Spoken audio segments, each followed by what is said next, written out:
Bonsoir à toutes et à tous et bienvenue pour cette 10e émission Justice citoyenne, regard croisé entre citoyens et l'avocat David Guyon, maître David Guyon, avocat au barreau de Montpellier. En tout cas, merci à toutes et tous pour votre présence ce soir. Nous sommes donc à la 10e émission, ce rendez-vous hebdomadaire tous les lundis à 20h. On vous informe également que, comme on arrive sur la fin d'année, c'est la dernière de l'année 2022. On termine donc sur la 10e. Et nous venons d'échanger donc avec David et nous reprendrons donc le lundi 9 janvier 2023 pour ces émissions hebdomadaires Justice citoyenne, regard croisé. Ce qui nous permettra là dans les semaines qui viennent de pouvoir vraiment davantage encore réfléchir au sujet à venir, de pouvoir prendre un petit peu de temps pour voir ce qui est nécessaire de faire évoluer. Dans tous les cas, donc pensez à partager notamment sur les réseaux, sur Facebook, auprès de vous, sur vos comptes Telegram ou tout ce qui s'ensuit, cette émission, donc les liens. C'est pour ça qu'on vous met un petit teaser également de 5 minutes, le temps que tout le monde puisse nous rejoindre. Et nous sommes environ déjà une centaine connectés là sur différents réseaux ce soir. Donc ce soir, on va aborder donc un sujet, notamment 2 ans de procédure en justice, est-ce légal ? Donc je pense que vous avez vu la description qui est dans la description donc sur les chaînes YouTube. À chaque fois qu'on vous diffuse des lives, vous avez la description du sujet que l'on va aborder. Et donc ce soir, David va nous parler d'un sujet vraiment d'importance sur finalement, est-ce que la justice, la lenteur de la justice est plus ou moins préjudiciable ? Voilà, je l'utilise avec mes termes. Et donc, vas-y, je t'en prie, David, je te laisse la parole après avoir fait cette partie introductive. Bonsoir Pierrick, bonsoir tout le monde. Merci encore d'être présent, ça fait toujours plaisir. C'est la 10e, comme tu l'as dit, et je suis très content qu'on puisse toutes les semaines évoquer un sujet qui me tient à cœur, la justice, et avec toujours cette idée qui est de partager mes connaissances avec le plus grand nombre d'entre vous. Alors aujourd'hui, c'est une thématique un peu particulière, c'est la question du délai anormalement long de la justice. Alors pourquoi ce sujet ? Eh bien, en fait, c'est très simple. On arrive aujourd'hui en décembre 2022, eh bien, à quasiment 18 mois de suspension sans rémunération pour les soignants. 18 mois, ça fait long, surtout pour les soignants pour lesquels j'ai engagé un certain nombre de recours depuis septembre 2021. Vous le savez, et je le rappelle, mon cabinet a accompagné plus de 250 soignants un peu partout en France, et les premiers recours, une centaine d'entre eux, avaient été déposés entre la deuxième quinzaine de septembre et la première quinzaine d'octobre 2021. Puis ensuite, il y en a eu toute une série d'autres qui ont été déposés. Et donc, se pose aujourd'hui la question du délai anormalement long de la justice. Parce qu'on est dans une situation particulière où, comme je le disais, Pierrick, eh bien, parfois, ces soignants suspendus, comme toi, depuis le 15 septembre 2021, restent suspendus aux lèvres de la bouche du juge. Et donc, aujourd'hui, cette question du délai anormalement long, en fait, c'est une question qui me paraît vraiment importante parce qu'on est en train, avec mon cabinet, eh bien, de déposer un certain nombre de recours sur cette question. Donc, j'avais envie d'évoquer ce sujet avec vous parce que vous verrez qu'il y a des choses très intéressantes à faire et que les soignants n'ont pas fini d'être ce petit caillou dans la chaussure du gouvernement. Loin s'en faut, et je pense que cette émission ce soir devrait finir par convaincre les plus sceptiques d'entre vous. Alors, comme à l'accoutumée, bien sûr, on va toujours commencer par une petite citation, et bien entendu, cette émission fera l'objet également d'un article juridique que je publierai sur mon site et qui va reprendre un petit peu l'essentiel de ce qu'on va évoquer ce soir avec Pierrick. Bon, j'espère qu'on fera pas plus de 40 minutes parce que c'est vrai qu'après c'est difficile de revoir l'émission, mais sachez en tout cas qu'on va essayer d'être synthétique. Alors, je me suis inspiré de Olu Gel, qui est un homme grec de 200 ans avant JC, qui nous disait la vérité est fille du temps. Alors ça veut dire quoi ? Ça veut dire que finalement la vérité finit toujours par émerger. Alors derrière il y a la question du temps. Qu'est-ce que le temps ? Eh bien je suis allé sur le dictionnaire Larousse. Le temps est un milieu infini dans lequel se succèdent les événements. On le définit également comme un mouvement ininterrompu par lequel le présent devient passé. Bon, quoi qu'il en soit, en fait, le temps, c'est très difficile à pouvoir le définir. C'est également une donnée physique qui permet de situer, sur un référentiel donné la succession de plusieurs événements. Bon, quoi qu'il en soit, en fait, on voit que c'est une notion qui est assez protéiforme et ça me permet de rebondir sur quelque chose que j'avais pu dire lors de précédentes émissions, à savoir que le temps de la justice n'est pas le même, n'est pas celui des hommes. Qu'est-ce que je voulais dire par là? Eh bien, je veux dire que lorsque la justice doit se prononcer, eh bien, il lui faut un certain temps, et ce temps, eh bien, c'est pas toujours celui du justiciable, et notamment du soignant suspendu, qui lui, eh bien, depuis le 15 septembre 2021, attend que le magistrat, le juge administratif, puisse enfin se prononcer sur la légalité ou non de sa suspension sans rémunération. Et depuis le 15 septembre, eh bien, comme toi, Pierrick, par exemple, t'es l'exemple parfait, eh bien, en fait, on n'a pas de réponse à cette question, à savoir, effectivement, si les décisions de suspension sans rémunération sont légales. Pourquoi? Bien parce qu'elles posent un certain nombre de difficultés sur le plan de la liberté, notamment de la liberté vaccinale. La liberté vaccinale, c'est la liberté de se faire vacciner ou de ne pas se faire vacciner. Mais pour avoir cette liberté, il faut avoir un véritable choix. Quel choix a-t-on lorsque, bien entendu, eh bien, nous avons celle de se faire vacciner ou celle, effectivement, d'avoir la destruction totale de sa vie sociale et professionnelle pour une durée indéterminée en cas de refus? Quel choix a-t-on dans ce type de situation? Et quoi qu'on le dise, c'est une clé de bras, c'est une violence psychologique, voire presque physique, qui est faite à l'encontre des soignants suspendus, si bien qu'on ne doit plus parler d'obligation vaccinale, mais plutôt d'injection forcée. Donc, aujourd'hui, eh bien, la question du temps, le temps qui veut que eh bien, le juge puisse se prononcer. Alors, je vais aussi me faire l'avocat du diable. Ça tombe bien, je suis avocat, et bien tant mieux. L'avocat du diable, pourquoi? Parce que eh bien, le temps est parfois aussi nécessaire pour qu'on ait une qualité dans la décision de justice. Pourquoi?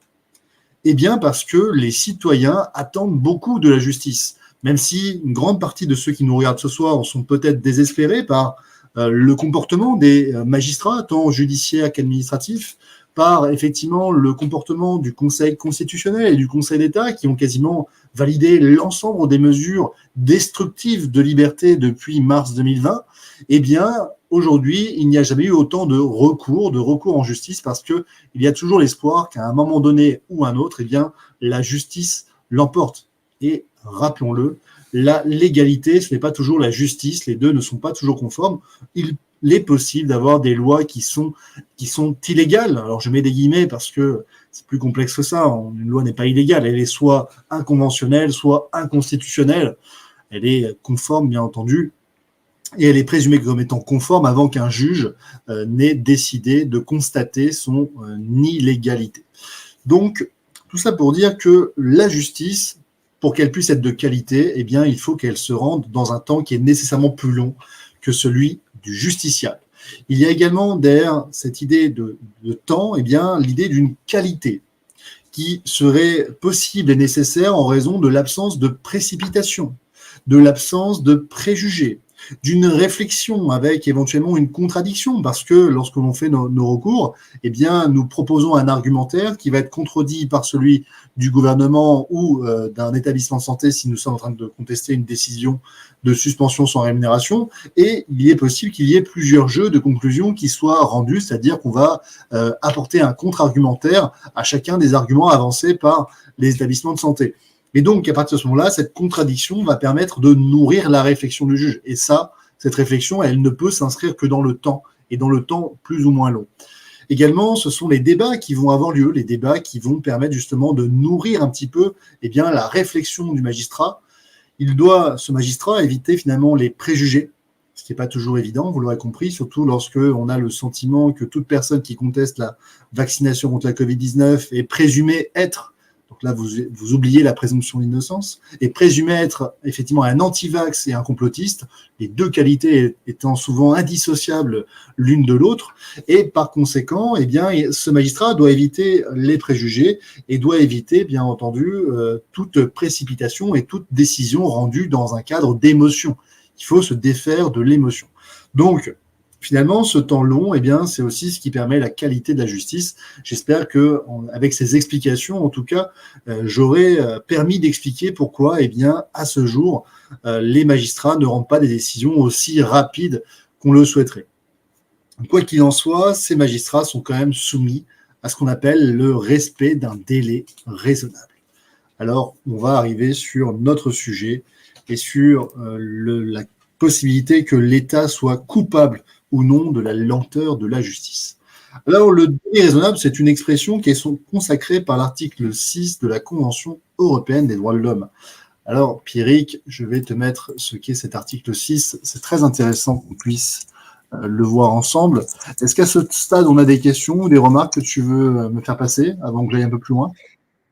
Alors, pas spécialement. Alors, si, enfin, il y a des remarques, je pense que justement, il y a certaines remarques, je pense qu'on pourra garder sur la fin, parce que notamment, il y a eu des jurisprudences, par exemple, notamment, alors je retrouve le commentaire, voilà, notamment de Christelle Bouacaz. D'autres avocats ont permis de réintégrer des soignants. Il y a donc jurisprudence pour foncer, non? Voilà, c'est là où je pense qu'il faudra vraiment expliquer. Je pense qu'il y a Non, ouais, notamment. je vais revenir là-dessus, parce qu'effectivement, à ce stade, on a eu deux types de décisions.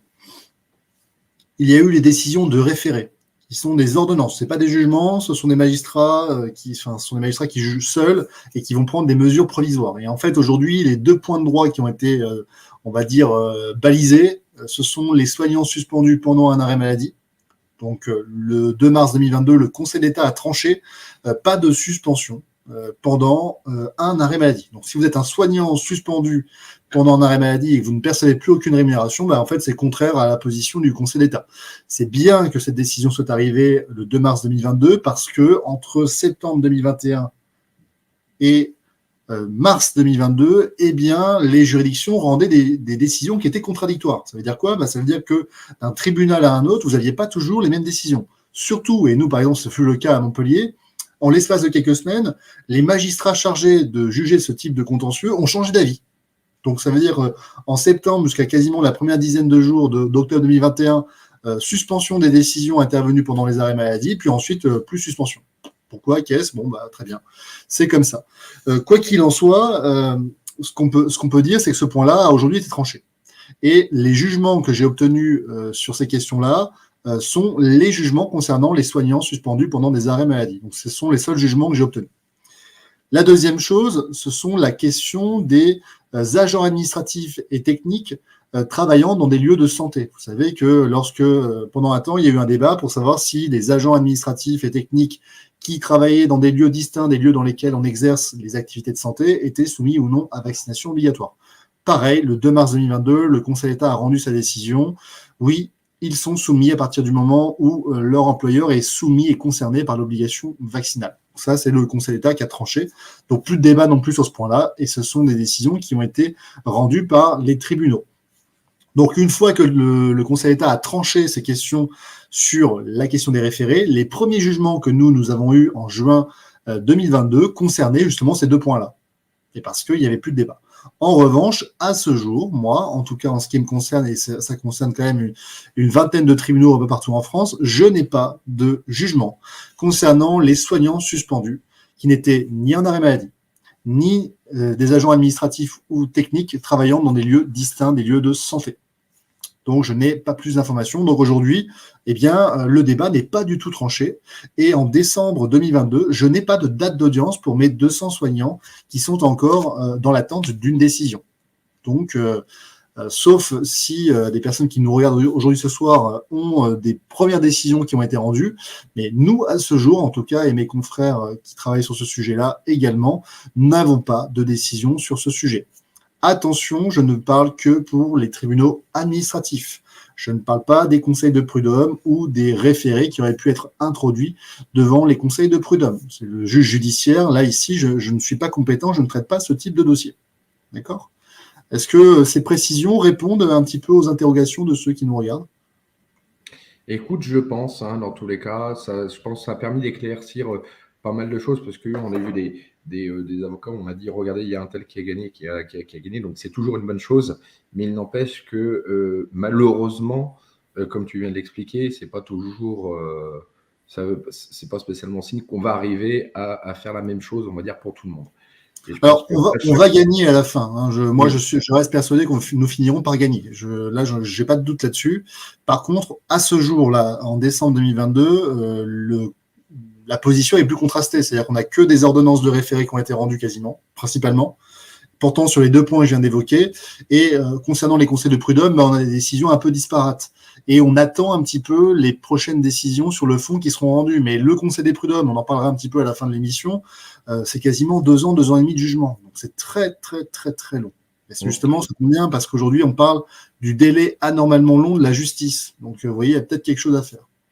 Alors, on va revenir sur... Alors, sur du coup, juste, je pense qu'on peut y répondre tout de suite. Dis-moi si ça t'ennuie. Du coup, c'est dans la continuité Dancing with the Wolves qui nous dit quand on obtiendra gain de cause, est-ce qu'il est raisonnable de s'attendre à avoir des arrêts de salaire pour tout le monde Voilà.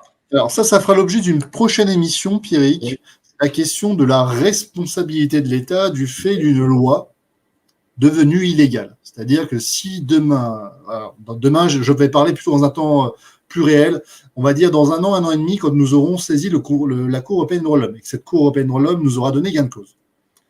Elle va constater que la loi du 5 août 2021 ne respecte pas les dispositions de l'article 8 de la Convention européenne des droits de l'homme, et notamment de sa jurisprudence qui a été posée en avril 2021 sur la vaccination obligatoire, et au terme de laquelle elle fixe 5 conditions pour que une décision de vaccination obligatoire prise par un État soit conforme à la Convention, et notamment dans ces 5 critères, il y a la question de savoir quelle est la proportionnalité de la sanction du refus de vaccination. La vaccination obligatoire, pour ne pas devenir une injection forcée, ne doit pas entraîner de conséquences disproportionnées. Donc là, on voit bien qu'on est en plein dessus, hein, il y a des conséquences disproportionnées, vous perdez votre emploi. Non, vous ne perdez pas vraiment votre emploi. Vous êtes suspendu, donc vous êtes dans un état un petit peu de droit un peu à part, dans lequel vous ne pouvez pas non plus prétendre à l'allocation chômage, vous ne pouvez pas vraiment travailler à côté lorsque vous êtes un agent administratif, et où, pour certains de mes clients, en fait, on les a complètement bloqués, puisqu'ils ne peuvent même pas faire une reconversion professionnelle, et, même en arrêt maladie ou effectivement en congé maternité, ils n'ont pas non plus un quelconque droit, parce que c'est pas parce que le Conseil d'État a dit qu'il n'y a pas de suspension sans rémunération pendant un arrêt maladie que tous les établissements de santé respectent ce droit-là. Hein. C'est dans le meilleur des mondes, dans le monde des bisounours, mais c'est pas le cas ici. Donc, on le sait, il y a eu des abus. Et toi, tu en es un exemple parfait, c'est que depuis le 15 septembre 2021, tu as été suspendu sans rémunération. Et que depuis, il n'y a aucune solution alternative qui t'a été proposée. Or, la suspension sans rémunération pourrait être une période de réflexion, parce que c'était ça, à la base, l'objectif du législateur, c'était de dire, ils sont peut-être pas convaincus encore des bienfaits de cette décision. Par conséquent, on va leur laisser un délai de réflexion. Au lieu de les licencier, on va leur laisser cette possibilité d'être suspendu sans rémunération. Alors, c'était une bonne intention à la base, parce que c'est vrai, quand on parle de licenciement, bon, bah, c'est vrai que c'est quand même très radical. Donc, on avait le sentiment, à toute première vue, hein, avant qu'on regarde un peu le détail du texte, que c'était plutôt une bonne intention. Mais n'oublie pas, l'enfer est pavé de bonnes intentions. Et c'est exactement ce qui s'est passé, parce que le législateur n'a pas mis de date de fin. Il n'a pas non plus contraint les employeurs à réévaluer régulièrement la situation de ses agents ou de ses salariés. On ne peut pas laisser indéfiniment des agents dans cette situation. Alors, il y a une question, je vois que tu as parlé. Alors, il y a plein de remarques et de commentaires, donc c'est intéressant parce que ça semble intéressé. Et justement, juste avant d'aller plus loin, c'était également cette question. Alors, on va pas lire la question, Pierrick, sinon j'ai peur que YouTube nous censure, mais en tout cas, elle apparaît à l'écran, il n'y a pas de souci. Alors, moi, ma position est la suivante. Nous ne gagnerons pas sur la question des données scientifiques. Les magistrats, quoi qu'il arrive, se rangeront systématiquement du côté des institutions reconnues et adoubées par le gouvernement, à savoir Conseil scientifique devenu le COVARS, ensuite la Haute Autorité de la Santé publique et les ARS. Et à l'unisson, ces 3 autorités n'ont aucune critique à faire sur la politique vaccinale du gouvernement. Donc, vous ne gagnerez pas sur ce terrain-là. C'est ce qu'on constate, hein, parce que j'ai fait un certain nombre de recours dans lesquels on a vraiment discuté de chacune des données, et en fait, il n'y a pas de débat. Le débat, les dés sont pipés, donc oubliez. Par contre, là où on peut gagner, c'est sur le plan juridique. C'est-à-dire que, notamment, la Cour européenne des droits de l'homme nous dit qu'il ne faut pas qu'il y ait de conséquences disproportionnées. C'est objectif, ça. Est-ce que c'est des conséquences qui sont disproportionnées ou ça ne l'est pas? Et comme ça ne relève pas du domaine scientifique, là, si vous voulez, on ne peut pas se cacher derrière les autorités scientifiques, parce que ce que fait le juge, c'est qu'il dit, oui, mais les autorités scientifiques ont dit ça. Donc, moi, juge, je me tiens à ces autorités-là, et je ne vais pas débattre. Donc, vous pouvez présenter toutes les études que vous voulez, vous pouvez présenter toute la contradiction que vous voulez. En fait, le débat est pipé, c'est terminé, vous ne pourrez pas discuter. Donc, ça ne sert à rien de perdre du temps, l'énergie là-dessus. Nous connaissons, et je pense que les gens qui nous suivent ici, il n'y a pas de débat là-dessus. On suit tous le Conseil scientifique indépendant sur Code Bunker. On leur passe un petit coucou d'ailleurs, c'est tous les jeudis soirs à 20h, ou 20h45, je crois. Et quoi qu'il en soit, en fait, ces données-là, au fur et à mesure où le temps passe, oui, on voit bien qu'il y a discussion, il y a matière à discussion. Mais si vous voulez, le jour où le juge va se ranger de notre avis, c'est parce que l'opinion publique dans son ensemble et les pouvoirs politiques dans leur ensemble ne pourront plus discuter ce qui est indiscutable. Voilà, c'est ça. Donc aujourd'hui, c'est prématuré d'avoir ce débat-là. De toute manière, c'était pour ça que je mettais la question. Je crois que même la loi du 5 août n'a même pas tourné en ce sens. C'est que, en gros, la loi du 5 août, c'est les soignants, vous devez être vaccinés, point, peu importe le. Ouais, voilà, il n'y a pas de débat. Pourquoi? Parce que. Voilà, fin. Donc ça ne sert à rien de discuter. Donc voilà, pour ceux qui en décembre 2022 pensent encore qu'on peut avoir un débat scientifique, moi je vous invite vraiment à regarder toutes les décisions qui ont été rendues par le Conseil d'État sur ce sujet-là. Il n'y a pas de débat en fait. Hein. Les dés sont pipés. Okay, donc vraiment, arrêtez de vous fatiguer là-dessus. C'est très bien d'en discuter encore, et je suis très content que le Conseil scientifique indépendant propose justement ce débat. D'ailleurs, on les assiste à ce niveau-là pour que ce débat puisse avoir lieu. Hein. C'est un débat d'intérêt général, mais ce débat, vous ne l'aurez pas devant les juridictions. Voilà, ça c'est assez clair. Donc je pense vraiment, pour ceux qui pensent encore que vous allez faire changer d'avis le juge parce que vous allez lui apporter des données scientifiques, oubliez. Vraiment, oubliez, c'est un combat perdu d'avance. Mais en revanche, on peut parler de droit et on peut les coincer sur les grands principes juridiques, à savoir la proportionnalité d'une mesure. Et notamment, il est indiscutable qu'un soignant suspendu sans rémunération de manière continue depuis le 15 septembre 2021, c'est une décision qui est disproportionnée. Il n'y a pas de débat là-dessus, c'est objectif. Disproportionné, pas disproportionné, c'est objectif. Il n'y a pas de débat. Là, on ne peut pas se cacher derrière une autorité scientifique. Et là, c'est vraiment le domaine du juge. Il doit trancher ce point-là. Donc, s'il ne le fait pas, ce sera la Cour européenne qui le fera. C'est très intéressant ce que tu dis. Je me permets, je prends 30 secondes dessus. D'ailleurs, je ne sais pas si tu as vu là, dans le chat privé, le lien que tu voulais me faire diffuser, il ne marche pas, si tu peux me le retrouver. Également, alors, ce que tu dis, en fait, ça me parle totalement pour faire mon petit vécu. Alors, ma petite expérience personnelle, ça me fait penser à justement ce que tu dis là, mon expérience personnelle. Vous savez, le conseil de discipline auquel moi j'ai eu participé en tant que. Donc, j'ai été convoqué en conseil de discipline, vous savez, suite à une vidéo de ma part en tenue devant un hôpital qui a été diffusée sur les réseaux sociaux, on va dire, contre, si on peut dire, je sais pas si on peut dire contre mon gré. Voilà, on va dire qui était destiné à un cadre personnel et qui a fini sur les réseaux sociaux. Donc, forcément, j'ai fini en conseil de discipline. Je n'étais pas encore suspendu à l'époque pour justifier, enfin, pour expliquer. Devant un juge. Donc, comme je suis fonctionnaire, donc le conseil de discipline, c'est avec un juge également, une juge extérieure qui vient avec, donc vous avez des représentants syndicaux, vous avez également des élus du conseil d'administration, et en aucun cas, comme tu le dis, en fait, elle regarde purement, en fait, finalement, le droit, donc ça me parle totalement. C'est finalement le fond.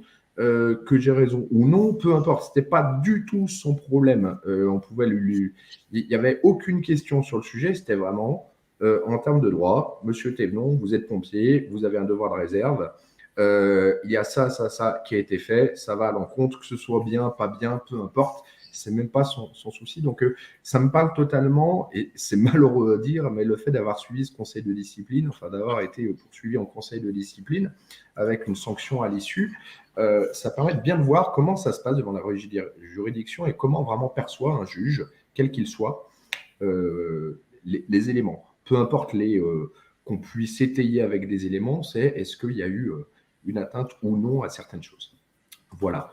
Donc c'est bon, je t'en prie, on va pouvoir reprendre le fil. Pas de souci, n'hésite pas à m'interrompre, hein, Pierrick. C'est un regard croisé, hein, donc on est justement là pour la discussion. Moi, je déballe un peu mes connaissances en essayant de les vulgariser au maximum.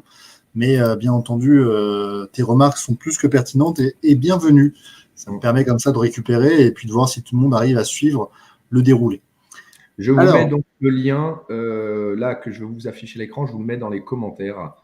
C'est bon, on a le bon lien. Je t'en prie, David. Super. Alors, on va revenir sur la question du délai raisonnable. C'est justement le sujet de notre émission, délai raisonnable, c'est-à-dire que, je l'ai expliqué tout à l'heure, il faut que le juge ait un certain temps de réflexion quand même pour rendre une décision, parce que cette décision, elle doit être de qualité, elle doit répondre aux besoins des deux parties, c'est-à-dire qu'on a un vrai sentiment de justice, et il faut qu'elle soit motivée. Donc, pour être motivée et que la motivation convainc les parties que c'est une bonne décision, il faut nécessairement un certain temps. Donc ça, c'est évident que le temps est nécessaire.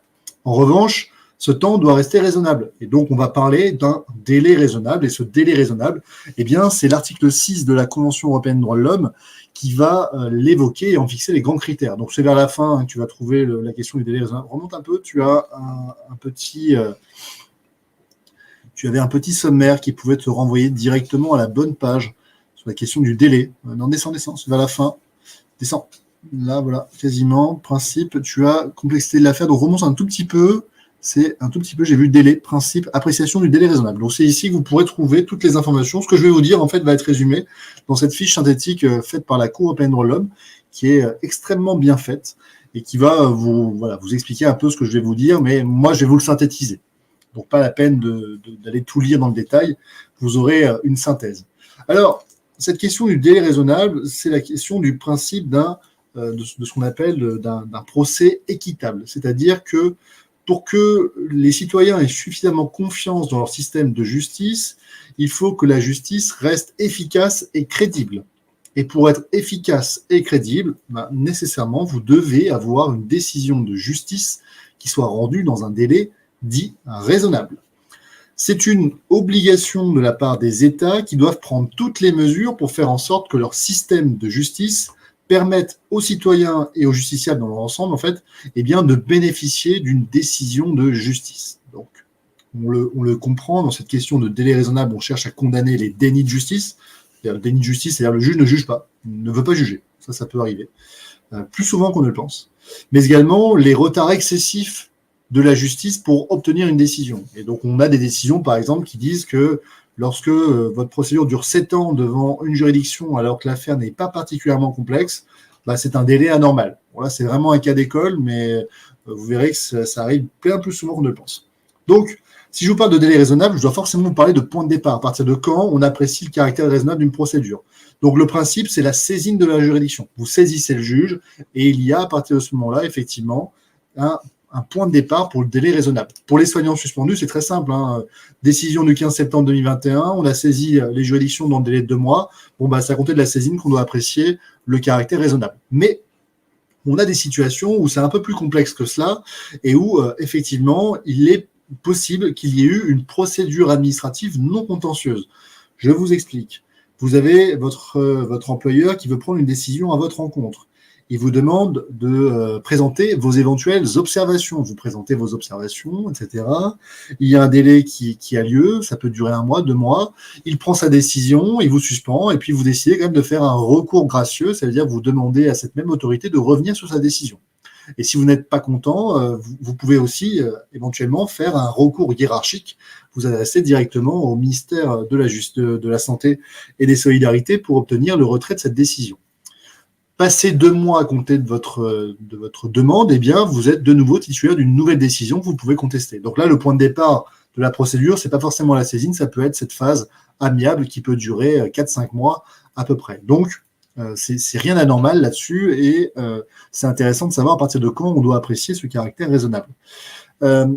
Également, le contenu du délai raisonnable. J'en discutais tout à l'heure avec des clients. Ces derniers me demandaient c'est quoi un délai raisonnable. Et vous voyez que sur la vignette de la vidéo, je vous ai mis 2 ans. Alors 2 ans, en fait, ça veut rien dire. Ça veut rien dire pourquoi ? Parce que un délai raisonnable, c'est toujours une affaire d'appréciation au cas par cas. C'est-à-dire, vous ne pouvez pas objectivement fixer un délai à partir duquel, dans toutes les affaires, ce délai sera considéré comme étant déraisonnable. D'accord ?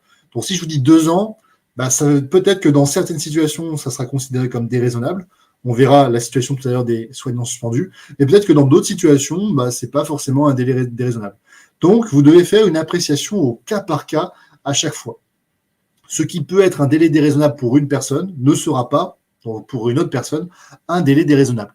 Et donc, on a une appréciation. Ce délai raisonnable s'apprécie au regard de l'ensemble des procédures. C'est-à-dire que vous pouvez faire, par exemple, pour les soignants suspendus, un recours devant le tribunal administratif, puis ensuite un recours devant la cour administrative d'appel compétente, puis enfin un recours devant le Conseil d'État. Et donc là, vous allez avoir trois procédures différentes qui vont se succéder dans le temps. Vous pouvez à ce moment-là considérer que si plusieurs années se sont écoulées dans le temps, eh bien, il y a un délai déraisonnable de la justice, un délai anormalement long de la justice.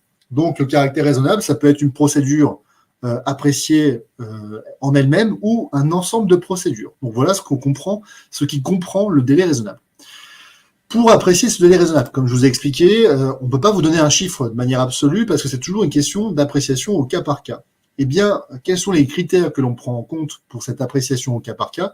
Eh bien, il y a la question de la complexité de l'affaire. Bon, forcément, si vous commencez à discuter, par exemple, de l'expropriation pour cause d'utilité publique de votre parcelle dont vous êtes propriétaire, on va toucher quand même une affaire qui va être assez complexe. On a plusieurs juges qui doivent intervenir. Et là, effectivement, je ne vais pas vous cacher, on a une affaire qui, raisonnablement, va prendre beaucoup plus de temps que la question, par exemple, des soignants suspendus pour lequel on a un recours qui est introduit et où il n'y a pas de multitude de juridictions à saisir. Également, il y a la question du comportement des parties. Pareil, j'expliquais cet après-midi que, en général, devant le juge administratif, et notamment devant les tribunaux administratifs, il fallait compter un délai allant de 8 mois à 16 mois. C'est le délai moyen d'instruction d'un dossier devant une juridiction. Quand je parle de l'instruction d'un dossier, ça veut dire quoi? C'est-à-dire que c'est le temps pendant lequel le juge va préparer le dossier et préparer notamment un jugement. C'est-à-dire que le jour où il vous appelle à l'audience, il y a déjà un jugement qui est préparé. C'est ce qu'on appelle le pré-délibéré. Et ça, on verra ça dans une prochaine émission. Donc, si vous avez ce délai de 16 mois, mais qu'au 14e mois, le gouvernement décide enfin de répondre à votre argumentation, nécessairement, le juge va vous laisser un délai pour éventuellement répondre. Et si vous répondez à cette argumentation, eh bien, il va laisser la possibilité au gouvernement également de répliquer. Et donc là, on peut passer d'un délai qui va de 16 mois, eh bien, à un délai qui peut aller à 20 mois, 24 mois, peut-être même 28 mois, parce qu'il va y avoir effectivement, en fonction du comportement des parties, une multitude d'échanges. Et il faut que le juge respecte le principe du contradictoire. C'est-à-dire que vous devez pouvoir discuter préalablement de tous les moyens qui est invoqué par la partie adverse. Donc ça, c'est vraiment important. Le comportement des parties conditionne donc l'appréciation du délai raisonnable. Également, troisième critère, eh bien, il y a l'enjeu du litige. Alors là, c'est intéressant parce que pour les soignants suspendus, l'enjeu du litige est extrêmement important. En fait, il en va de leur vie sociale et professionnelle. Alors, vous comprendrez que l'enjeu d'un litige n'est pas forcément le même pour d'autres problématiques, telles que par exemple la notation d'un agent public. Vous contestez la notation. Effectivement, c'est pénible parce que cette notation aussi, elle va conditionner votre possibilité d'avancement, mais également votre possibilité de mutation. Donc, une mauvaise notation, ça fait toujours tâche, si vous voulez, dans le dossier administratif d'un agent. Cependant, l'enjeu n'est pas le même. Et on comprend aisément que la question de la notation d'un agent et la question de la suspension sans rémunération d'un agent, les enjeux ne sont pas exactement les mêmes. Donc, l'appréciation du délai raisonnable va tenir compte de la complexité de l'affaire, du comportement des parties, mais également de l'enjeu du litige. Et donc là, vous commencez à comprendre un petit peu comment je vais essayer de vous répondre à la question qui était de savoir si les soignants suspendus depuis le 15 septembre 2021 peuvent engager la responsabilité de l'État pour le délai anormalement long de la justice. J'y répondrai en fin d'émission. Alors, maintenant que j'ai expliqué à partir de quand le point de départ du délai raisonnable devait s'apprécier, à partir de quoi le délai raisonnable devait s'apprécier et selon quels critères il devait s'apprécier, eh bien, on va refaire un petit laïus sur la question des actions qu'il est possible d'engager. En fait, la question de la responsabilité de l'État pour le délai anormalement long de la justice est une question assez récente. Pendant très longtemps, on estimait que l'État n'était pas responsable du délai anormalement long de la justice. Ça veut dire quoi? Ça veut dire qu'il n'était pas possible d'engager une action à cette encontre, mais surtout qu'en réalité, il n'y avait aucune voie juridique qui permettait concrètement d'expliquer à un requérant comment saisir un juge pour pouvoir contester et obtenir réparation de ce préjudice. Alors, les choses ont effectivement un petit peu évolué. Alors, lorsqu'on parle d'un délai anormalement long de la justice, on doit déjà savoir si ça existe. Est-ce que c'est concret? Eh bien, là, je vous dis tout de suite en mille, oui. le site du gouvernement lui-même reconnaît que le système judiciaire donne lieu à des procédures excessivement lentes. Et donc, pour expliquer un petit peu ces causes de la lenteur, il nous parle notamment d'un accroissement du contentieux. Ça veut dire quoi? Ça veut dire qu'on a de plus en plus de gens qui font des contentieux. Donc, ça veut dire quoi? Ça veut dire que l'injustice devient de plus en plus présente et que les citoyens supportent de moins en moins cette injustice, ce qui est normal. Deuxième chose, on a une complexification de la procédure, parce qu'on dit qu'on a une sorte d'américanisation de la procédure, on a des gens de plus en plus procéduriers, c'est vrai, et effectivement, les textes de loi viennent aussi tout réglementer, tout régir, ce qui fait que, souvent, pour obtenir gain de cause, vous êtes obligé de faire appel à un avocat pour défendre vos droits, et ceux qui n'ont jamais fait recours à un avocat, j'ai envie de vous dire, je pense qu'il y a un certain nombre de fois où vous vous êtes fait avoir. Malheureusement, c'est comme ça. Mais sachez que faire appel aujourd'hui à un avocat, c'est vraiment monnaie courante.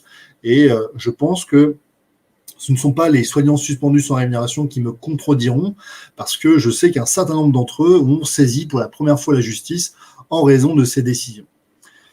Également, le caractère excessivement long des procédures peut venir également du comportement dilatoire des parties. Alors là-dessus, j'ai un peu plus de retenue.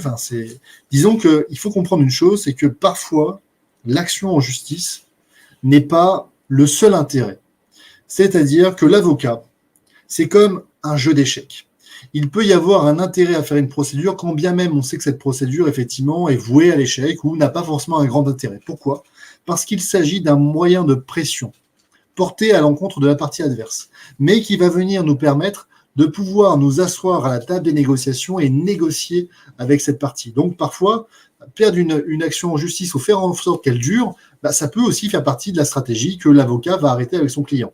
Donc là-dessus, effectivement, ça ralentit la célérité de la justice, mais encore une fois, les intérêts de l'avocat ne sont pas toujours les intérêts du magistrat. Alors, on a des remèdes qui ont tenté d'être mis en cause, d'être mis en œuvre, on va dire, par le législateur. On a notamment la multiplication des audiences à juge unique. C'est-à-dire qu'auparavant, vous aviez 3 magistrats pour juger des affaires. Maintenant, on a une multiplication des cas dans lesquels il n'y a plus qu'un seul magistrat. Également, on va avoir une multiplication des audiences dans lesquelles les audiences seront uniquement reposant sur une procédure écrite. C'est-à-dire quoi? C'est-à-dire qu'il n'y a même plus besoin de venir à l'audience. Vous rendez votre dossier avec vos écritures et, bien entendu, le juge jugera uniquement sur les écritures. Ça, c'est une des possibilités qui a été mise en place pour essayer de réduire les délais de la justice. Également, on a des sanctions qui peuvent être prononcées par les magistrats pour finalement clôturer des procédures. Ça permet en réalité de solder des litiges. Alors là, attention aussi là-dessus. On en parlera lors d'une prochaine émission, mais le Code de justice administrative regorge de moyens extrêmement pernicieux qui vont avoir tendance à donner une présomption de désistement de la part des parties. C'est-à-dire quoi? Ça veut dire, en fait, ils vous envoient un courrier. Si dans un délai d'1 mois, vous n'avez pas dit que vous souhaitiez continuer la procédure, vous êtes réputé, vous êtes désisté. Fin de la partie, le recours s'arrête là et il n'y a pas de voie de recours possible. Donc c'est quand même extrêmement préjudiciable parce que quand même, on pense raisonnablement que si un justiciable, après avoir engagé un recours avec un avocat, souhaitait se désister, il l'aurait fait savoir à la partie adverse et notamment au magistrat. Donc présumé d'un désistement, on voit bien que c'est une sorte de chose-trappe qui a été mise en place pour sortir des dossiers et éviter d'avoir à juger. Bon, ça, encore une fois, moi je trouve ça totalement dégueulasse, surtout que à partir du moment où l'État va être défaillant pour rendre la justice, ne vous inquiétez pas, la nature a horreur du vide, ce seront les citoyens qui se rendront justice eux-mêmes. Donc c'est vraiment pas souhaitable ce type de décision. Donc quoi qu'il en soit, le législateur essaie de faire en sorte de créer des moyens de pouvoir rendre la justice de plus en plus rapide. Mais ce qu'on s'aperçoit, c'est que c'est très difficile en réalité pour ce dernier et qu'il s'agit finalement d'un engagement qui a été pris, mais d'un engagement qui reste encore assez illusoire et théorique. Quoi qu'il en soit, la France a un système de justice qui est parfois défaillant et très régulièrement, elle est condamnée pour des délais anormalement longs de la justice. Est-ce qu'on a des questions, Pierrick, avant que je continue un petit peu et que je finisse par répondre à la question qu'on s'était posée au tout début de l'émission? Pierrick, ton micro? Pardon, j'ai oublié de le remettre. Donc, je te mets celle-ci là qui vient d'être posée là il y a 2 minutes. Notamment, y a-t-il des procédures plus il y aurait une pression qui pourrait aider à solutionner le problème? Oui, alors je vais répondre à ça et je vais essayer d'y répondre de manière synthétique. Ouais. Est-ce que la multiplication des procédures peut solutionner le problème? Alors, le problème, de quoi il s'agit déjà, c'est la question, j'imagine la question des soignants suspendus. Alors, il y a deux intérêts, moi, ce que je vois à une multiplication de ce type de recours. La deuxième, c'est la première, tout d'abord, c'est qu'effectivement, un grand nombre de juridictions saisies des mêmes problématiques va avoir de plus en plus la pression de rendre une décision. Et cette pression, elle va naître à la fois du nombre de dossiers qui vont rester en stagnation dans leur bureau, premièrement, mais elle va naître également de la nécessité de respecter les quotas. Parce que vous savez que les magistrats ont des quotas, ils doivent sortir un certain nombre de dossiers chaque mois. Donc si à un moment donné, leurs juridictions sont submergées par le même type de contentieux, bah, on peut imaginer assez aisément que par souci de simplicité, ils vont se dire, bah là, aujourd'hui, on va rendre un certain nombre de décisions avec des jugements qui vont être un peu similaires et on va augmenter nos quotas.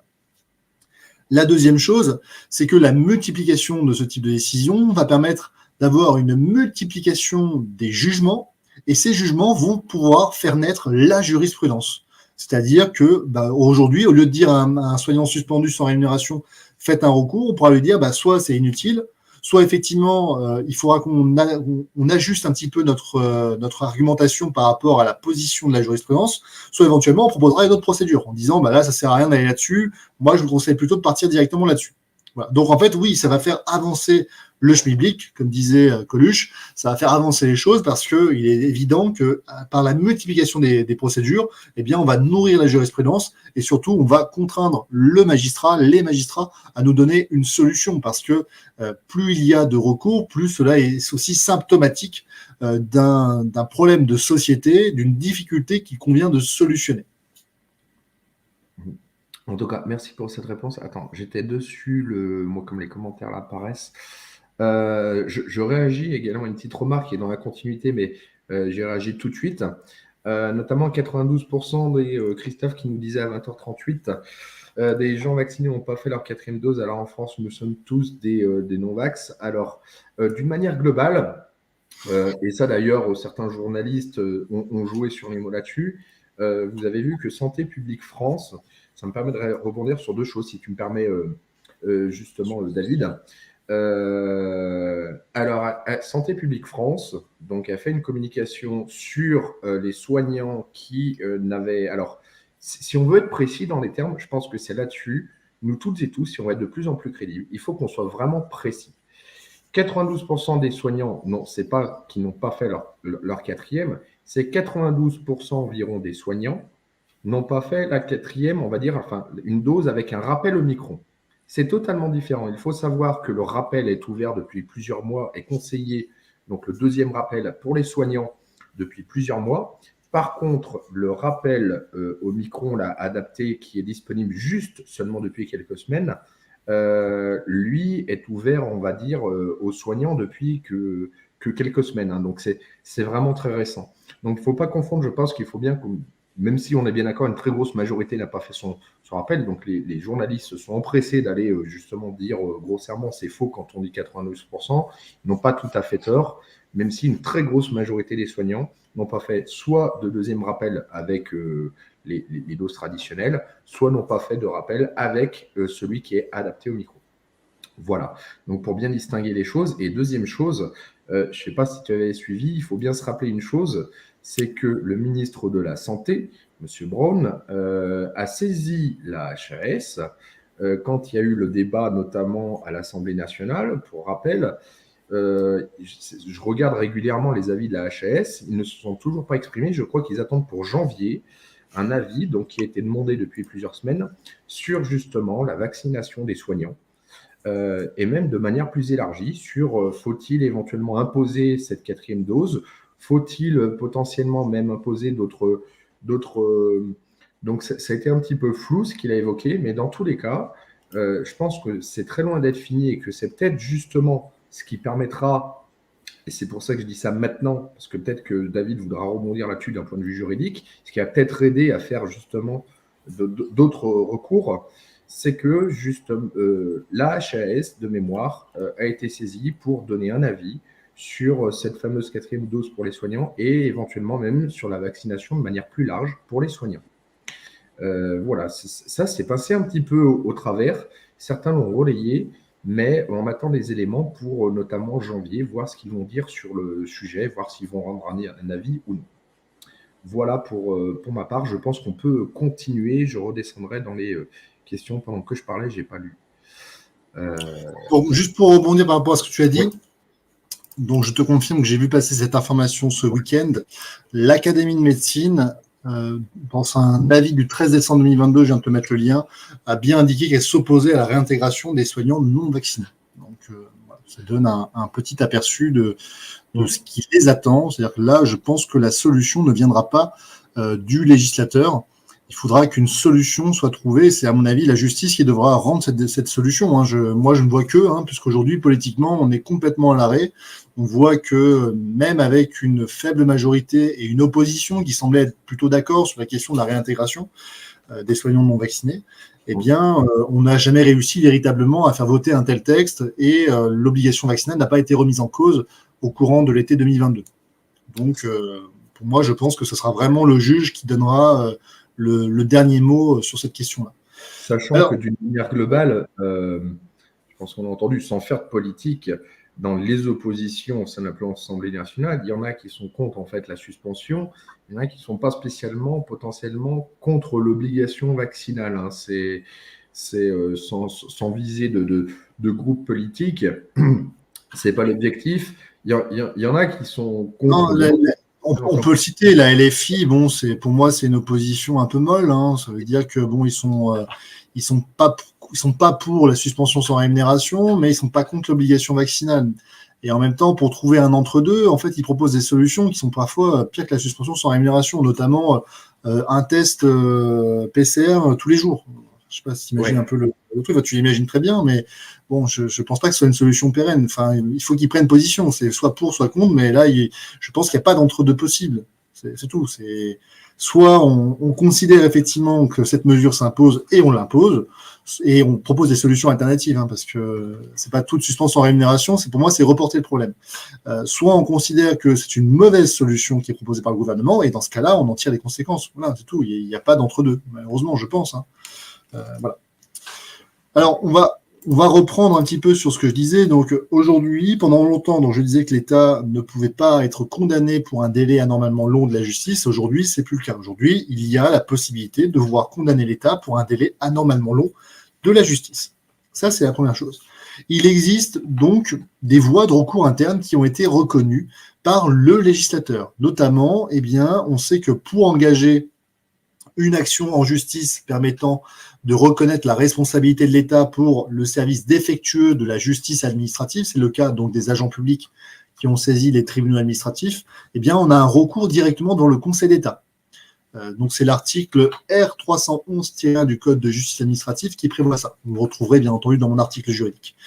Pour les salariés de droit privé, eux, ils ont une possibilité qui est l'article L141-1 du Code de l'organisation judiciaire. Donc là, vous allez saisir le tribunal judiciaire territorialement compétent.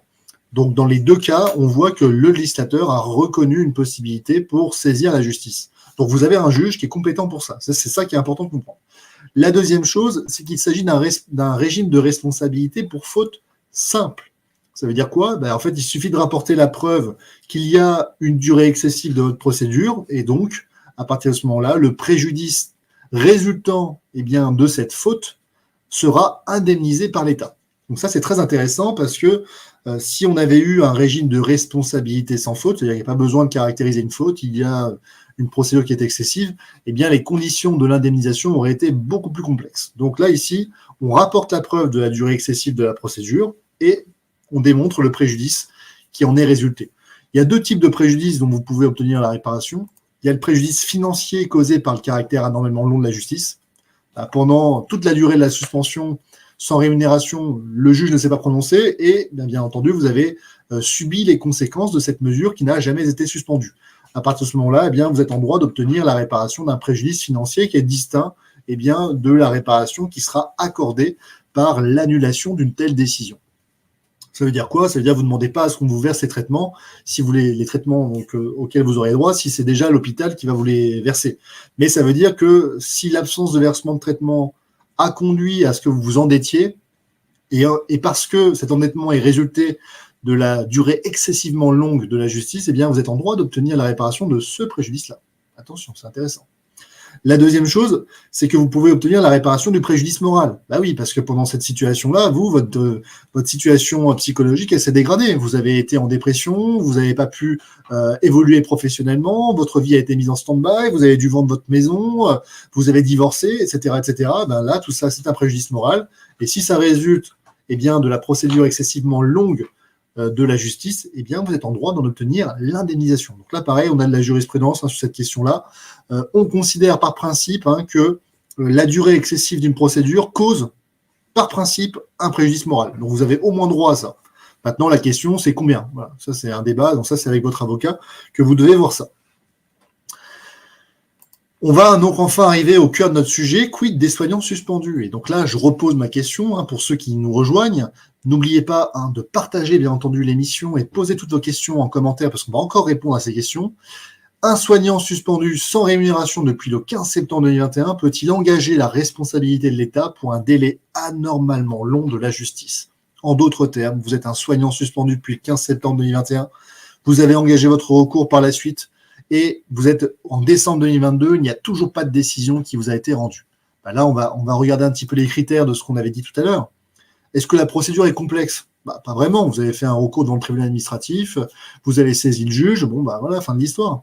Deuxièmement, est-ce que le comportement des parties a été préjudiciable? Moi, vous savez, avec toutes mes requêtes, on a soulevé plus de 22 arguments.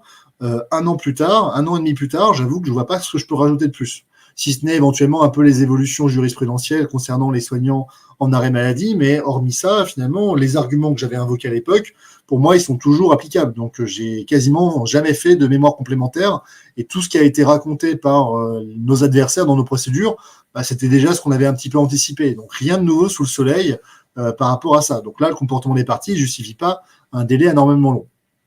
Et enfin, c'était le troisième critère, donc vous vous rappelez, la complexification, le comportement des parties et l'enjeu du litige. L'enjeu du litige, là oui, l'enjeu il est énorme. Il est énorme parce qu'on a des soignants suspendus qui sont en état de mort cérébrale sociale et professionnelle. Ils ne peuvent plus évoluer, ils ne peuvent plus être de vrais citoyens parce qu'ils sont finalement sans aucune ressource. Rappelons-le, on l'avait déjà dit dans certaines émissions, mais ils ne bénéficient pas de l'allocation de retour à l'emploi puisqu'ils sont considérés comme étant toujours en activité. Ils ne bénéficient pas non plus des aides sociales, pas de RSA. Donc ceux qui touchent le RSA ou qui touchent une quelconque aide sociale, tant mieux pour vous, mais je peux vous assurer que en fait, c'est incompatible avec votre statut. Donc on n'est pas à l'abri qu'un jour, l'administration vous demande de rembourser ces sommes. Donc ça, à mon avis, ce sera d'autres contentieux qui auront lieu par la suite. Quoi qu'il en soit, donc, l'enjeu du litige est extrêmement important. Le comportement des parties, comme je l'ai expliqué, nous, on a produit un seul mémoire, donc j'ai pas d'autres écritures, et le litige n'est pas complexe. Donc moi, aujourd'hui, là, en décembre 2022, on est en train de faire nos premiers recours pour le délai anormalement long de la justice, parce que mon objectif, c'est vraiment d'indemniser les soignants suspendus du mieux possible. Et cette indemnisation, elle suffira jamais pour réparer l'intégralité de leur préjudice, mais encore une fois, c'est quand même plus sympathique de pleurer en Bentley que sur un vélo. Donc, l'objectif ici, c'est de réparer le mieux possible le préjudice des soignants suspendus. Et ça, c'est un moindre mal. Alors, on me dira, bon, oui, encore une procédure, ça sert à rien. Alors, je suis allé voir, en fait, le rapport qui a été rendu sur la question des procédures pour délai anormalement long de la justice. Vous allez effectivement un petit peu sourire. Avant 2014, c'est vrai, il n'y avait pas trop de recours. Il y en avait, mais les procédures pour les délais anormalement longs de la justice n'étaient pas très fréquents. Puis à partir de 2014, il y a des confrères qui se sont emparés du sujet, et là, les choses ont vraiment évolué. Pour vous donner un ordre d'idée, en 2020, on a une augmentation de plus de 78% de nombre de recours en responsabilité pour un délai anormalement long de la justice. 78%, c'est énorme, c'est vraiment exceptionnel. Et on a notamment principalement, les recours concernent les conseils de prud'homme. Donc là, si on a des salariés suspendus sans rémunération, en fait, petite pensée pour vous, parce que en fait, vous allez peut-être obtenir une réparation à ce titre-là. On a notamment plus de 249 décisions en 2020 qui ont condamné l'État. Et pour vous donner un petit peu des chiffres, parce que c'est toujours intéressant de parler en chiffres, l'indemnisation de ces 249 recours, c'est à peu près 2 millions d'euros. 2 millions d'euros. Ok, c'est bon, ça rentre dans la tête de tout le monde.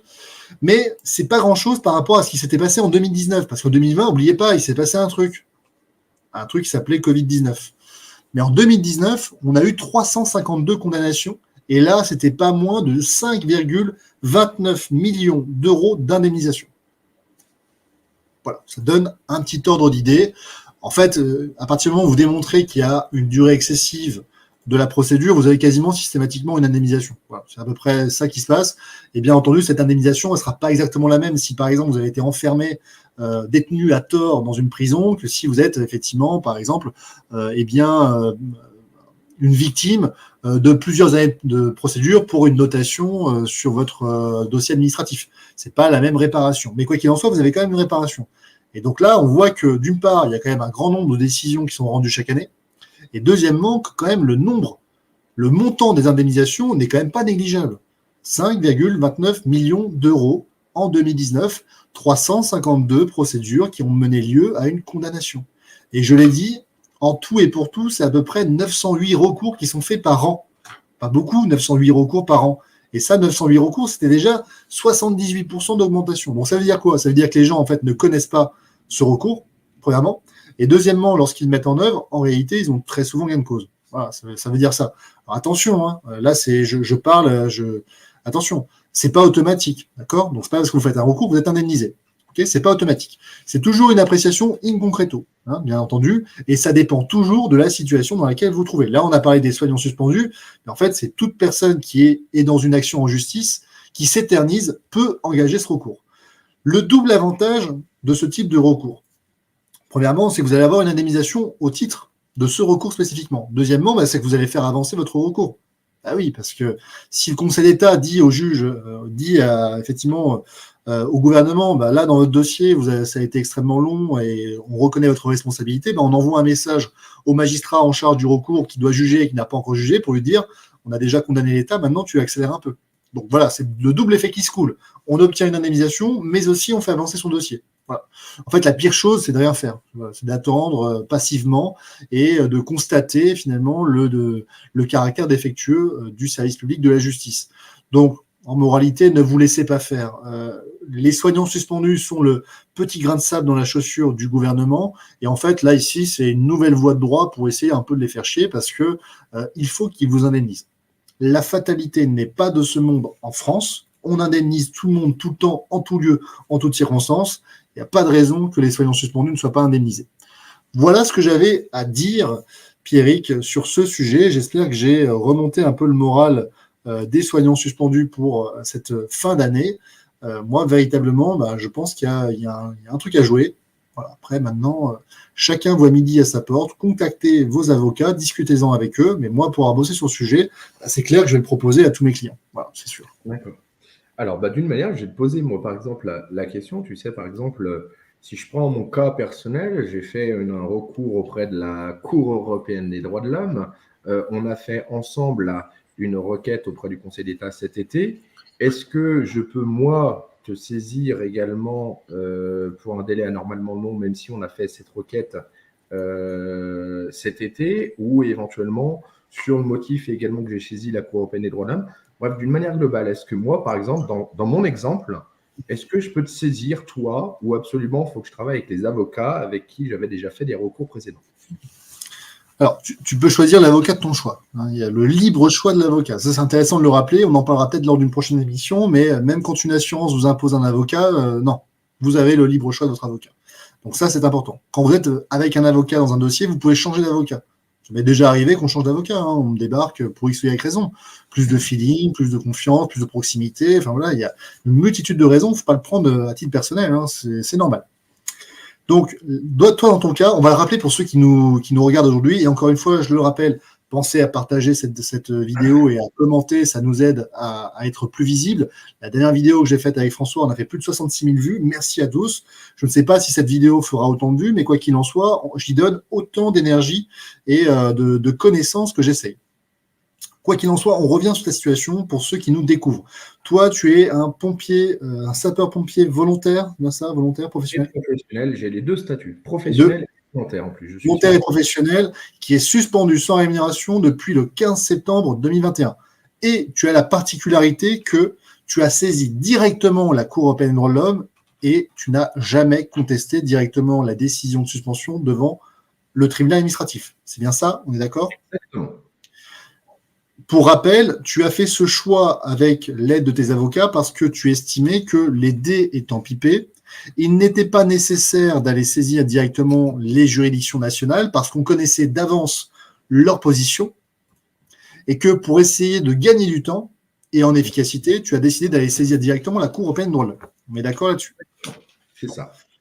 La Cour a rendu une décision en moins d'un an. Allez, un peu plus d'un an. 6 octobre 2022, tu les as saisis en septembre 2021. Donc en quasiment moins d'un an. Elle a rendu une décision au terme de laquelle elle te dit tu nous as saisis beaucoup trop tôt, il faut que tu retournes devant les juridictions nationales et tu discutes de l'obligation vaccinale avec eux. Et après, tu reviens nous voir. Voilà ce qu'elle t'a dit. Donc, moi, dans ta situation, la responsabilité pour le délai anormalement long de la justice, et notamment administrative, parce que tu es un agent public, elle ne te concerne pas parce que tu n'as pas saisi la justice administrative, tu as saisi directement la Cour européenne des droits de l'homme. Okay. Donc ça déjà, ça, tu ne remplis pas cette première condition, ce n'est pas l'État qui a dû juger ton affaire, c'est la Cour européenne des droits de l'homme. Donc on est à part, tu n'as pas saisi les juridictions nationales. Deuxièmement, et pour ceux qui nous suivent, on a engagé, toi et moi, un recours avec l'association ADLF. Je les salue encore et je les remercie pour leur confiance. ADLF, Association de défense des libertés fondamentales. On va mettre un petit coup leur site parce qu'ils sont vraiment géniaux. Moi, je les adore. Je viens de le mettre en bannière. Je l'avais gardé justement, asso-ADLF. Ils sont vraiment géniaux. Pourquoi? Parce qu'en fait, quand je viens les voir, je leur dis, bon, voilà, on a une action à faire sur l'obligation vaccinale ou on a une action à faire sur telle ou telle problématique. En fait, ils me disent oui. Voilà, ils me disent, OK, on y va, on est parti. Et ça, c'est quand même bien parce que y a des fois où on n'a pas de financement, il y a des fois où il y a une vraie question juridique à trancher, et en fait, j'ai besoin d'un requérant. Je ne peux pas saisir moi-même les juridictions. Donc l'ADLF, pour moi, c'est l'association qui me donne cette possibilité-là. Alors, parfois, elle finance des actions, parfois, elle ne finance pas. On fait au mieux. Mais quoi qu'il en soit, c'est aussi elle qui nous a permis de faire cette action en justice concernant l'obligation vaccinale cet été. On a donc saisi le Conseil d'État en août 2022 de l'obligation vaccinale renouvelée par la loi du 30 juillet 2022 et le décret du 30 juillet 2022. Donc là, on a un nouveau recours. Là encore, pour parler d'un délai anormalement long de la justice, il faudrait qu'on soit au moins à 15-16 mois, en fait, à peu près. Or, le Conseil d'État vient d'être saisi. Donc, s'il vient d'être saisi, automatiquement, il n'y a pas nécessité, on ne pourrait pas engager aujourd'hui cette action en responsabilité. Par contre, il est clair que les agents administratifs, les agents publics, qui ont saisi le tribunal administratif pour contester une décision de suspension sans rémunération depuis le 15 septembre 2021 et qui, en décembre 2022, n'ont toujours pas eu de décision, eux, effectivement, la question de l'engagement de la responsabilité de l'État pour un délai anormalement long de la justice, elle se pose, et elle se pose à plus d'un titre. N'oubliez pas, je donne des chiffres. 352 décisions de condamnation, 5,29 millions d'indemnités. Et en tout et pour tout, c'est 900 recours par an. Ça peut vous donner un ordre d'idée. Voilà. On est quand même à plus d'un tiers de réussite. Super. Alors, merci pour ces éléments. Moi, ça me permet de répondre et puis j'espère à certains que ça leur permettra de saisir. Bien évidemment. Donc, du coup, dans quelques temps, moi, maintenant, si dans un an, j'ai toujours pas de réponse, je pourrais saisir à tes côtés potentiellement, justement, si on a un délai anormalement long de la requête du référé qu'on a fait, notamment cet été ensemble. Alors, je reviens sur une question. En tout cas, c'était très intéressant. Encore une fois, je te remercie pour ces éléments et je pense que les commentaires le prouvent. J'ai l'impression qu'on a de plus en plus de personnes. On a plus de 250 personnes là en direct, en simultané. Donc, les émissions plaisent de plus en plus et surtout, ça rend vraiment accessible, on va dire, le droit à chacun. Donc, profitez de poser vos questions parce qu'une question à un avocat, encore une fois, alors c'est pas pour te faire plaisir que je dis ça, David, hein, je le dis vraiment en toute franchise. Je ne sais pas si les gens s'en rendent compte parce que là, avec habituellement, avant cette crise Covid, une question à un avocat, c'est payant.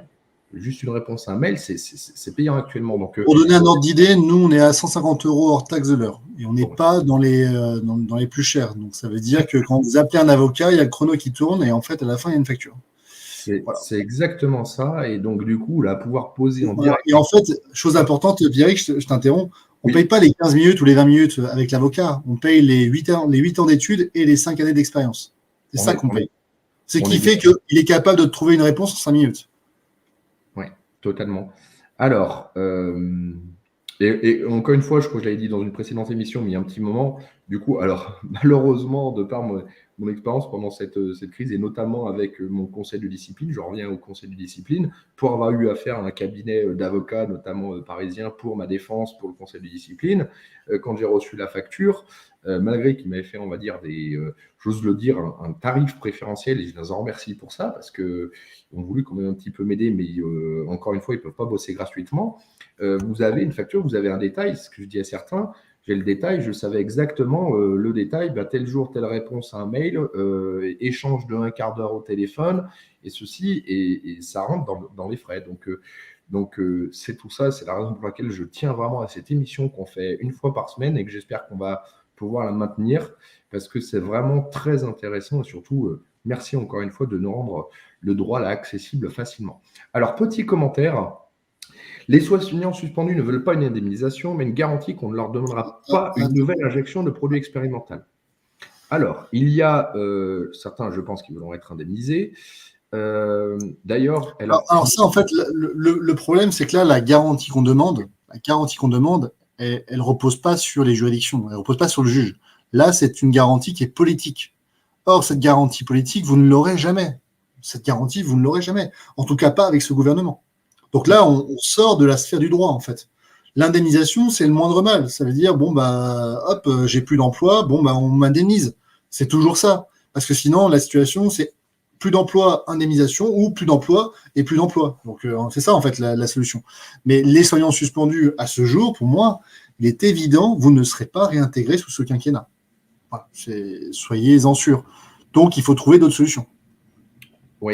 Et l'indemnisation, c'est le moindre mal. Ça veut dire que vous allez devoir trouver un autre emploi, faire autre chose. Et là, effectivement, l'indemnisation, c'est ce qui peut donner aussi un petit point de départ pour une nouvelle carrière, une nouvelle vie professionnelle. La vie ne s'arrête pas là. Et une petite question, donc à 21h07, il y a 5 minutes de Dancing with the Wolves. Je ne sais pas si j'ai bien prononcé. Qu'en est-il pour ceux qui ont démissionné sous la pression? Pourront-ils faire valoir leurs droits quand on aura gain de cause? Ça, c'est intéressant. Oui, la réponse est oui. Alors voilà ce qu'on fait nous actuellement. Alors si vous êtes un salarié de droit privé, vous pouvez obtenir ce qu'on appelle une requalification de la démission. Ça veut dire quoi? C'est-à-dire que vous avez démissionné, mais en fait, il s'agissait d'un licenciement sans cause réelle et sérieuse. Donc là, moi, je vous conseille mes confrères favoris, à savoir notamment, j'oublie la fatigue, Nancy Rizacher, barreau d'Épinal, droit du travail, top, parfait, faut y aller. Et Alexandra Soulier, droit du travail, Montpellier, pareil, là, faut y aller, c'est leur domaine, elles font des prises d'actes, et ça, c'est des recours qu'on fait quasiment tous les jours.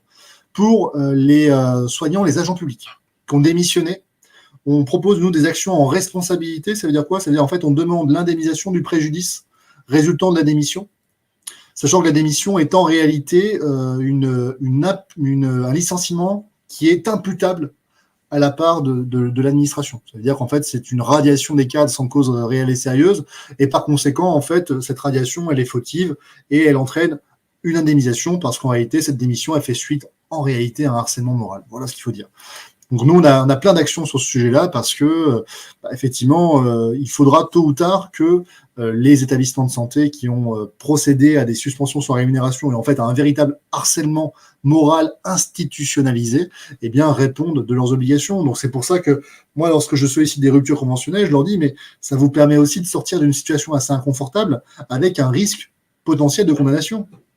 Ce risque, est-ce que vous l'avez provisionné? Merci pour ces éléments. Du coup, toujours une question de Dancing. Alors, je me permets presque d'apporter la réponse pour voir si j'ai bien compris. Le délai anormalement long démarre bien le 15 septembre 2021 pour tout le monde. Alors, si j'ai bien compris, en fait, c'est dès lors où on saisit une juridiction, enfin une instance. Dès lors où on dépose un recours. Alors, c'est un peu plus complexe que ça. C'est à partir du moment où on saisit effectivement la juridiction. Mais j'ai dit aussi que s'il y avait eu, par exemple, des discussions avec l'administration, c'est-à-dire vous avez fait un recours administratif préalable, vous avez tenté d'obtenir gain de cause avant de saisir un juge, bah, ça rentre aussi en compte dans la procédure. Donc oui, là, à peu près pour tout le monde, ça va être cette date-là. Hein. D'accord. Une autre question qui concerne les libéraux, intéressant parce que c'est vrai, on parle souvent du privé et du public. Pour les libéraux peuvent-ils, donc Salsadani 57, une question à 21h11, les libéraux peuvent-ils demander une perte d'exploitation et un retour sur leur mois de travail perdu? En fait, ils peuvent demander réparation de tous les préjudices qu'ils ont subis depuis la suspension sans rémunération. Donc ça va bien plus loin que ça, en fait. Hein. D'accord. Et un libéral, alors je pose la question tout de suite, un libéral qui de lui-même aurait cessé son activité, qui du coup a dit, moi je vends mes parts, il y en a certains, je sais, nous dans notre entourage, qui étaient soumis à cette obligation, et plutôt que d'être suspendu, on dit, je vends mes parts par exemple, de mon cabinet infirmier, notamment des personnes qui étaient associées, et je cesse là parce que et pour faire autre Là, chose. pour moi, il y a deux problématiques. La première problématique, c'est que l'administration risque de dire que le préjudice, finalement, résulte du comportement de l'intéressé. Donc, en d'autres termes, l'administration elle ne va indemniser uniquement le préjudice résultant de sa propre faute et pas des conséquences de l'intéressé. C'est-à-dire que si vous avez cédé votre patientèle, si vous avez arrêté votre activité, peut-être effectivement c'est dû à la situation et peut-être que ça ne l'est pas. Et donc là, ce sera impossible de le démontrer et vous n'aurez pas d'indemnisation. Donc moi, pour les libéraux qui sont dans cette situation-là, ne vous radiez pas, ne cédez pas intégralement votre patientèle, ne cessez pas votre activité tant que vous n'avez pas obtenu réparation. Autrement, vous ne pourrez obtenir réparation que de la date de la suspension jusqu'au moment où vous avez cédé votre patientèle et arrêté concrètement votre activité. Ok. Je me permets de répondre parce que pose la question, j'y réponds directement. Pierrick, si un jour tu es indemnisé, tu reprendrais ton métier de pompier ou pas? Là, ça permet de répondre un petit peu. Moi, pour ma part, il y a quelques temps, je me disais jamais j'y retournerai. Et d'un côté, je me dis, si demain on est réintégré, pourquoi pas? Pourquoi pas? Pour vous donner une réflexion purement personnelle, je me dis, si on veut que les choses changent, entre guillemets, dans les mentalités, je pense qu'il va falloir retourner un petit peu, entre guillemets, comme infiltrer un petit peu le système. Et je pense que du coup, pour faire à ce jour, certains collègues ne se rendent pas compte de ce que l'est parce qu'en fait, il n'y a pas de contact direct. Les gens ne voient pas les suspendus. Quand les gens ils ont en face d'eux des suspendus, je vous assure que même s'ils étaient pour ou autre, les mentalités changent. Donc, si on veut que les choses changent, je pense que pour certains, il va falloir qu'on y retourne. On a plein de collègues qui sont pour notre retour. Hein. Je ne vous parle pas des cadres, etc., de la hiérarchie. Moi, je dis pourquoi pas, potentiellement avoir les conditions, si on a été indemnisé, voir quand. Je ne sais pas, ça dépendra de plein de choses, mais je pense aussi que c'est à nous, on pourra potentiellement faire changer les mentalités en expliquant ce qu'on a vécu et tout ce qui s'ensuit. Et encore une chose, comme je vous le dis, hein, c'est d'une manière globale, là, va y avoir, je pense, une pression, on en revient à ce que je vous disais tout à l'heure. Je ne sais pas du tout jusqu'où ils vont aller, mais il y avait quand même une obligation vaccinale. Là, elle s'estompe. On voit qu'il y a des rappels qui sont juste, entre guillemets, recommandés et qu'on attend encore un avis de la HAS là, en janvier sur justement toutes ces vaccinations pour les soignants. Et qu'au fur et à mesure, il y a plein de choses qui ne tiendront pas. Et s'ils décident de réimposer des rappels ou je ne sais quoi à des soignants, c'est peut-être ça qui va peut-être augmenter la pression avec des recours et peut-être une sorte de colère qui va peut-être finalement unir tout le monde. Alors, c'est malheureux à dire, mais d'une manière globale, je pense qu'il serait presque souhaitable, ça va paraître paradoxal, mais qu'en janvier, la HAS recommande potentiellement d'imposer, de faire rentrer dans le schéma vaccinal, notamment des soignants, éventuellement justement toutes les doses de rappel, là, tous les 6 mois, je ne sais quoi. C'est pas que je le souhaite pour mes collègues, mais c'est peut-être ça qui ferait justement monter un petit peu une forme de colère, monter, on va dire, des recours et une sorte d'opposition ensemble. C'est une perception, hein, où là, finalement, que ce soit vacciné ou non vacciné, il y aura peut-être finalement une sorte d'uniformité qui pourrait peut-être s'unir pour essayer de s'opposer à un ensemble de choses. C'est une perception. Ce n'est qu'une perception. Voilà pour ça. Je continue. Est-ce que tu as vu d'autres questions? Je redescends. Alors, j'affiche la question. Je ne sais pas si. Je ne sais pas si on peut répondre sur. C'est peut-être le recours au Ce que je préjudice. veux répondre, c'est que là, les victimes indirectes, donc on parle de Oui. la famille proche, en fait, peuvent engager la responsabilité de l'État s'ils réussissent à démontrer que le suicide résulte du comportement de l'administration ou en tout cas de l'État. Donc, il y a des possibilités d'indemnisation. C'est pas ça qui manque. Il y a des recours là-dessus. Enfin, voilà. Maintenant, le problème, c'est que les gens sont pas forcément dans cette optique-là à ce moment-là. Alors, qu'en est-il de tous les personnels qui ont été suspendus, mais qui étaient soit en intérim ou bien en CDD? Pour ma part, j'ai été suspendu de septembre 2021 à fin avril 2022. Une question de l'Hôtelas. Là, c'est toujours un peu plus compliqué parce que vous n'avez pas un employeur en particulier, vous n'avez pas pu être employé. Je pense qu'il y a une indemnisation qui peut être demandée si on réussit à démontrer qu'il y a eu vraiment, de la part, par exemple, de l'entreprise d'intérim, un refus systématique de pouvoir proposer l'agent, qu'il ne pouvait plus travailler. Mais là, votre action, elle doit être dirigée contre l'État. Parce que, à mon sens, c'est l'application de la loi qui vous a causé un préjudice. Vous n'avez pas une décision individuelle, mais vous avez effectivement l'application de la réglementation et de la législation. Donc c'est une procédure un peu différente. L'indemnisation serait peut-être un peu moins importante parce qu'on peut dire que si vous n'avez pas travaillé, ça peut être aussi pour d'autres raisons et pas uniquement celle-ci. En tout cas, c'est là-dessus que le gouvernement répliquera. Mais il y a une indemnisation qui est certainement possible de rechercher. Mais encore une fois, là, on n'a pas de jurisprudence. Il faudrait tenter, quoi. Dans tous les cas, justement, par rapport à ces questions, si j'ai bien compris, David, dis-moi si je me trompe, que ce soit avec toi ou avec d'autres avocats, allez poser directement la question à l'avocat et voir justement s'il y a possibilité d'entamer un recours via la DMA. Aujourd'hui, la plupart des clients qui me suivent, moi, ce sont des gens qui me disent, bon, en fait, on sait déjà qu'on a perdu. Dans le sens, je suis suspendu, j'ai plus de rémunération et j'ai pas d'avenir professionnel. Donc c'est la situation actuelle. Donc j'ai rien à gagner. Enfin, j'ai rien à perdre. Et de faire un recours, en fait, tout ce que j'ai à gagner, c'est potentiellement une indemnisation, une réintégration et en tout cas, pour l'avenir, la fin de ce genre de mesures. Dans un avenir proche ou lointain. Mais en tout cas, que ce type de décision ne reste pas impuni. Parce qu'en fait, ce qui fait le succès de ce type de mesure, c'est qu'en réalité, on a très peu de contestations.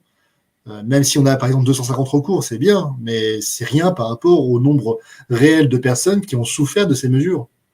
C'est ridiculement faible. Donc, en fait, aujourd'hui, ce sont des pionniers. Les gens qui se lancent là-dedans, il y a un côté altruiste.